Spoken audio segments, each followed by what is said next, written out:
see. Uh, these guys come in every Friday, regardless of where they are. And Michael Shure, particularly, has been in some pretty exotic locales, even as he's been in touch with the show. From COVID wars to Trump rallies, he's covered it all, and he's forgotten more about politics than many of us will ever know. Michael Shure, everybody. Yeah, I know. Very cool. And Thank this you. guy, the former senior ABC News correspondent, covered the White House for years. He was broken so many big stories.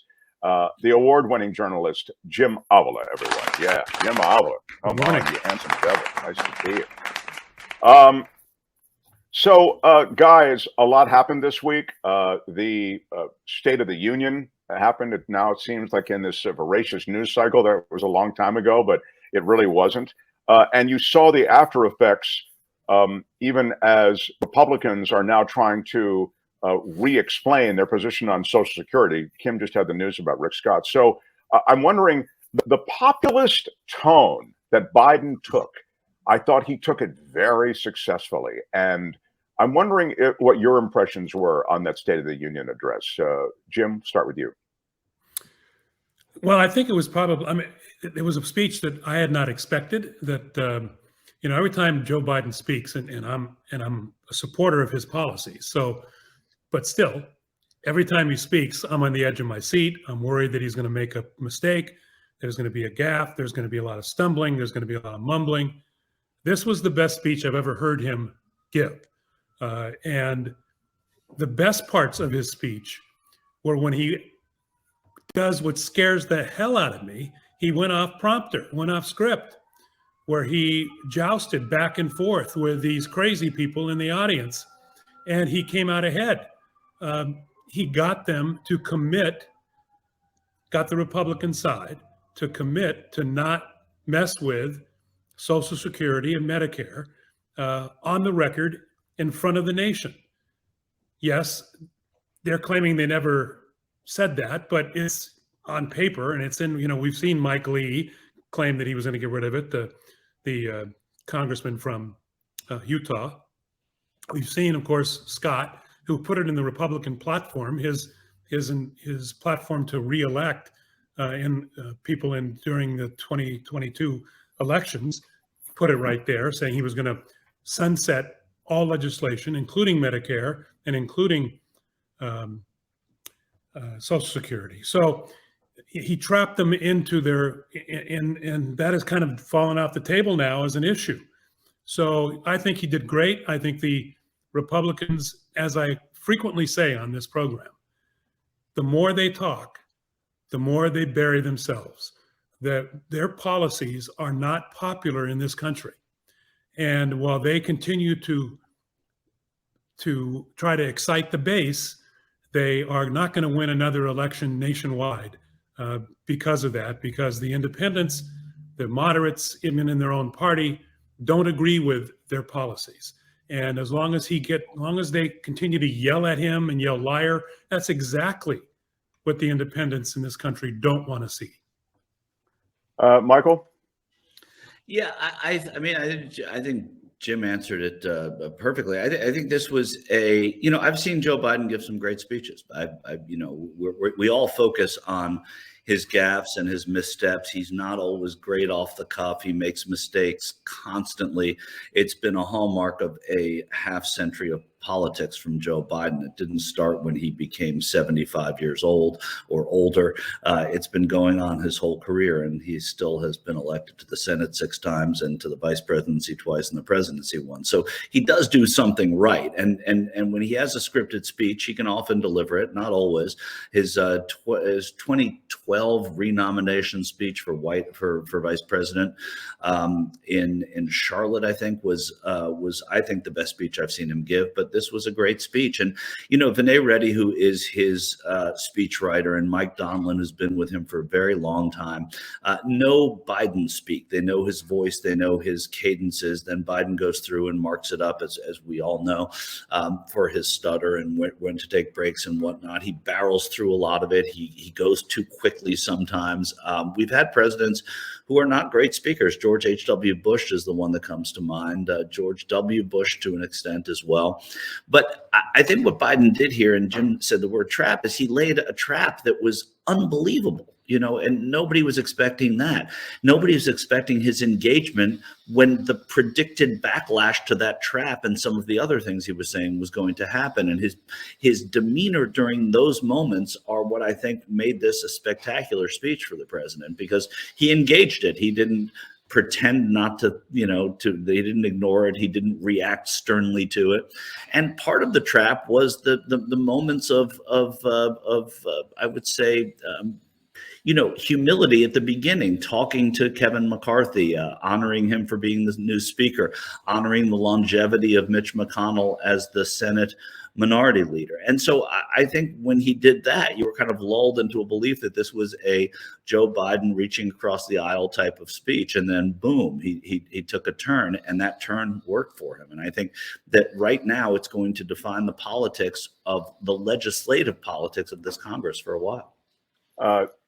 Such a great take, and you made me actually think about my anxiety also that this guy speaking is going to fall off the rails as he ad-libs or whatever and engages that crowd. And yet it was that very moment, as you suggest, that was triumphant, And I want to ask you, and then I want to move off of this, but I'm just curious, your take. Do you think that was a deliberate trap that was set? I mean, it really did feel so perfect. It was almost as though it would have to be a diagrammed play. What do you think? Oh, yeah, absolutely. This was part of the playbook. Okay. This is what they huddled at Camp David and at the White House doing, is trying, they needed an issue that they could own in a House of Representatives that is no longer in their party anymore. And this was it. And this was the scare tactic, and this was the trap. This was definitely choreographed. These kind of accidents, this major an accident on this big a stage, pretty rare that happens in politics. Hey, Jim Avila, the China balloon, which we touched on last week, turns out wasn't a weather balloon after all. Just who would have thought? Yes. It's a real technologically sophisticated surveillance balloon, apparently part of a fleet of balloons. And it's created. There's never been anything like this. It's created a sort of awkwardness because, we're China's biggest customer, just to state it bluntly. They have this weird economic relationship with us, and now we're in this odd diplomatic relationship that's only getting more fraught with issues. This, while we have our own thing going on with another superpower, and that's, of course, Russia and Ukraine. But I wonder if you could, this is a really odd footing that we find ourselves on in the back and forth with China. Yeah, I think it just exasperates the problem. I mean, the real problem is China stealing technical secrets and perhaps military secrets from the United States, and secrets that allow them to compete better unfairly in business. That's maybe the number two problem. The number one problem is Taiwan. I mean, that is what's going to lead to an actual war, dogfights in the air, that kind of thing. That if China decides that they're going to pull a Russia in Ukraine, that they're going to do it in Taiwan, that really puts us in a very awkward position, because unlike Ukraine, which is not a NATO country, Taiwan, we have agreements with to protect them. So it's going to be, that is where the real danger is. And all this does is make it more difficult for the two countries to communicate, these two world powers. So this is it a huge, I still don't think it's even a huge deal to have this balloon. Great, we got it down. Great, we're looking at the technology involved. But what they can see in satellites is probably just as good. They could be listening to this conversation right now. I mean, their technical espionage is quite sophisticated, and I don't know that the balloon gives them any better than they get on the web. I don't know that that's an issue, other than it's just sticky and canceled a State Department visit. The real thing we have to worry about is Taiwan, which most experts believe in the next 2 to 5 years China's going to make a move. And Biden has already said against U.S. policy that he's going to respond militarily, where U.S. policy is we're supposed to not say that. So I think that my opinion is that we're in a real problem area with China and Russia, and it's mostly over encroachment on other countries' sovereignty. Michael, the tenor of the rhetoric is hotter. Well, it is because there's something to react to. But what Jim said is absolutely true, and this is going on constantly. It's I don't know. It's the guy who shoplifts a candy bar in 12 stores, then he gets to the one that has the camera on it. He's been shoplifting the whole time, and then he's caught on tape doing it. But this is, I would guess, a very minor bit of surveillance. As we sit here right now, there's surveillance going on between the United States and China and so many other countries constantly. But this takes the eye off the ball, and I think probably amplifies a little bit of the alarm of what's going on between China and Taiwan, as Jim mentioned. And so I think that's really the crux of what's going on here. This is not a major thing. It's a funny thing, in fact, that there are these balloons, which probably are a minor, I mean, I certainly are a minor part of the way China conducts surveillance, I'm sure. And I think politically, with independents and with most people not in that far right 30%, Biden's handling of it was correct, because he said to the military, shoot it down. The military said, chill out, we'll take care of it. And they did. And they did it in a way that didn't hurt anybody and didn't cause a huge problem domestically. And they were able to look at it, and they were able to figure out what it is that it was doing. And they're able to now inspect it and look at how sophisticated it is. And I think most Americans are glad it's out of the sky, glad it was taken down without anybody getting hurt. And these crazies on the right are just going to bellyache about it. The ones who always say we should do what the military says, and then got upset because we did what the military said. So, though their argument doesn't hold up. And further to that point, it is a political opportunity for a president who's I guess his posture toward China has been questioned by the right. We're on the it's the Christmas Eve for the right of Hunter Biden hearings and China and things like that. So allowing the president to show some toughness on China might have been just what he needed in a way. And I think that he has taken that ball and sort of run with it. And I think that, I don't think this is a major storyline, but I certainly can help the president. I'm going to take a little break, talk to Steve Moskowitz, but when I come back, I want to ask you about the Mike Pence. We'll finish up with the questions around Mike Pence, who has taken center stage again with a subpoena and a search of the Pence home. He's, a presidential candidate, at least in whispers, and his own whispers, I think, and others. And I want to just speak to the political ramifications and sort of where that story sits. It's been bumped out of the headlines by other things, but we'll continue. I want to quickly chat with Steve, if you'll indulge me, and then right back with the great Michael Shure and Jim Avila as well. Mark Thompson Show. Mark Thompson Show. Mark Thompson. There they are. Hey, which one do you use, Mark Thompson?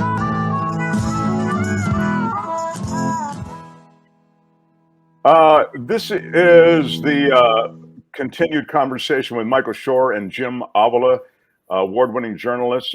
Kim is here with me, and I wanted to ask about Mike Pence. Kim had it in her news. I guess they're searching his home right now.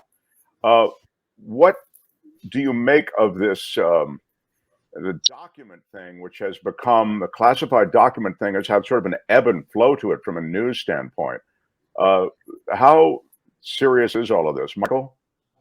It's as serious as you want to take Mike Pence as a presidential candidate when you look at those parts of it. But when you look at the ramifications on the case against the president on what the January 6th committee is trying to get to the bottom of in terms of referring and what the special counsel there wants to do. That's important. And I think it's more important what happens in the subpoena now than what they find in Mike Pence's home in this FBI search, because we already know that we've been dulled to the notion of classified documents being found in the homes of former officials.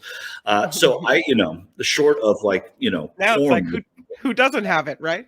Right, exactly. Right. I mean, that the joke is there any? Does the National Archives have any classified documents?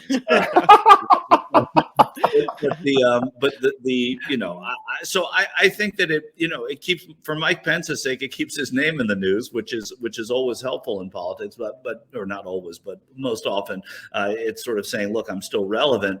But I only think that this, from a legal standpoint, has to do with the subpoena. And I think that all eyes are on what Pence does, and now that he is a presumed candidate for the presidency who will run against his former boss, whether he changes his tone in that regard, and whether the truth gets told in a way that's more amplified and more direct and less careful.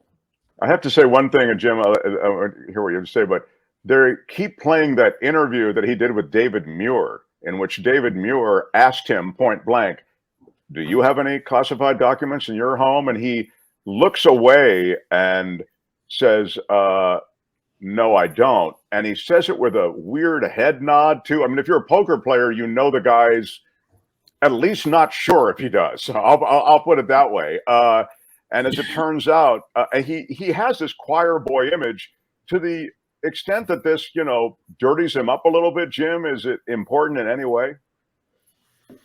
I think much more important is that he's been called as a witness in the January 6th committee by the Department of Justice. That's going to be the real test between him and Trump. Do you think he'll honor that subpoena?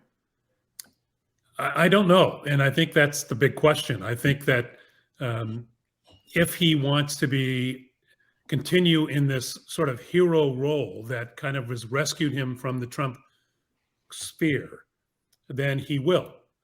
If he wants to win a Republican primary, he won't. And because if you go against Trump in the Republican primary, you're going to lose. Can I interrupt for 1 second? Because I think that's an important point. I mean, he is going to be going up against Trump regardless. So he's going to have to, as a vice president, the unusual position of a vice president running against the president for whom he served, he's going to have to find a way to distance himself. It's different than Al Gore running after the Clinton years and trying to distance himself, or George H.W. Bush after the Reagan years. He's actually going to run against his former boss. So he's going to have to do something here. The other part of it that becomes difficult for Pence is the currency that someone going up against Trump would have is lost on Mike Pence, because the swath of Republicans that are anti-Trump are not looking for the Christian conservative goody two-shoes Trump vice president in Mike Pence. They're looking for somebody very, very different from that, who is sort of an old school Republican. And I think that's where it's going to be hard for him to carve out that space. So sorry, Jim, but it's really important because he is going up against him. Yeah, those are good points. And I think, to get back to your original question, Mark, I think the problem with finding documents with Mike Pence and with Joe Biden and perhaps other people who are being looked at now, because the FBI is being asked to look in different places now, other presidents, is that it does help. And I've said this from the beginning. I think it does help Donald Trump, unfortunately, because he then now has the defense of, look, everybody was doing it. And it's a much more difficult job to show what a big difference it is to what Trump did versus what the others are doing.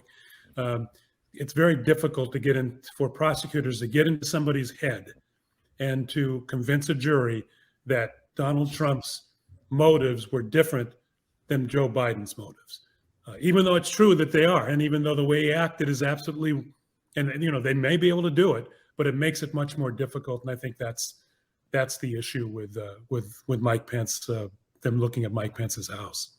Can I throw in a question too? Is that okay? Yes, please. From the lovely Kim McAllister up front.